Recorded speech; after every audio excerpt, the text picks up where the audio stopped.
Agar onangiz 50 yoshdan oshgan bo'lsalar, bu 5 ta mahsulotni tayyorlab berish orqali ularni 10 yoshga yoshartirasiz.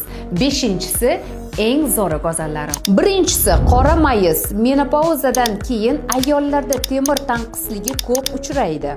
5 ta mayizni kechasi suvga solib qo'ying va ertalab onangizga bering. Bu kichkina odat, lekin katta foyda beradi.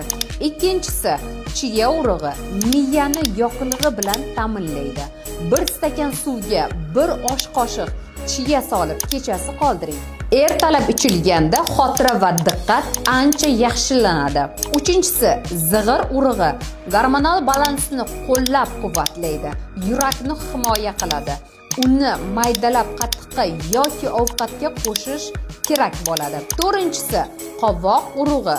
Stressni kamaytiradi, uyquni tinch qiladi, bo'g'im og'rig'ini yengillashtiradi. 5-inchisi kunjut. 40 yoshdan so'ng suyaklar zaiflashadi, kunjutdagi kalsiy esa suyaklarni mustahkamlaydi. Onangizning sog'ligi uchun bu videoni saqlab qo'ying va albatta amal qiling.